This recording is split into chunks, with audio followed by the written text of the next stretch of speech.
मैं आपको बताता हूँ, कांग्रेस को पहले पूछा आज क्या, आपको पूछना चाहिए था भाई। सर सरकार में आप बैठे नहीं, मुझे मालूम है कि आजकल नहीं सर। अमित शाह जी आपने पूछा हम लोग कांग्रेस से सवाल क्यों नहीं पूछ रहे, राहुल गांधी से सोनिया गांधी से सवाल क्यों नहीं पूछ रहे।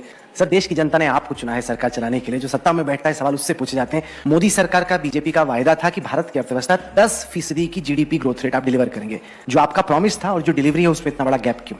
प्राइवेट इन्वेस्टमेंट की जो दर है वो 16 साल के अपने न्यूनतम पे है। आप एक्सपोर्ट्स को देखिए वो डिक्लाइन कर रहे हैं, कोई भी ऐसा आंकड़ा नहीं जिसमें लग रहा है कि इस सरकार में इकोनॉमी बहुत तेजी से ग्रो कर रही है। आप डंके की चोट पे पहले कहा करते थे, आपकी पार्टी का हर प्रवक्ता कहा करता था कि दुनिया की सबसे तेज रफ्तार से विकास करने वाली अर्थव्यवस्था भारत है। आज की तारीख में इजिप्ट, फिलीपींस, यहां तक कि बांग्लादेश हमसे तेज रफ्तार से ग्रो कर रहा है। देखिए राहुल जी, आप कुरेज कर सारी बातें पूछेंगे। जो समस्या है बेरोजगारी की फॉर एग्जांपल, वो तो अभी लोगों को सामना करना पड़ा, क्योंकि वो जो नया डेटा आया वो तो कहता है कि 45 साल में जो अनएम्प्लॉयमेंट है वो अपने मैक्सिमम पर है इस वक्त। ऐसा है, आप थोड़े सवाल बचाकर रखो। ऐसा क्यों होता है सर कि जिन लोगों के खिलाफ इन्वेस्टिगेशन हो रहा है वो लोग हैं जो कि बीजेपी के विरोध में खड़े हैं। कि महिलाओं के खिलाफ अपराध की घटनाएं हो रही हैं, कि जहां पर सब कुछ स्पष्ट हो वहां पर एक महिला को बार बार उसी बलात्कार का सामना न करना पड़े। आप मुझे इतने सवाल पूछ रहे हो भाई, कांग्रेस को क्या चाल चरित्र चेहरे की जरूरत नहीं है? आप कांग्रेस पार्टी को क्यों इतना सॉफ्ट हो जाती है आपकी चैनल, मेरी तो समझ में नहीं। पूरे दिन में कभी भी एक भी सवाल नहीं पूछा, फिर आपके सवाल की लिस्ट में वो आएंगे ही नहीं, कहीं पर भी सवाल नहीं। बता दो, चलो मैं मेरी बात वापस लेने के लिए तैयार, या तो आप फिर स्वीकार कर लो। नहीं, मैं बताता हूं ना, देश की जनता आपसे उम्मीद रखती है, इसलिए आपको देश की जनता हमसे पार्टी विद द डिफरेंस आप हैं, इसलिए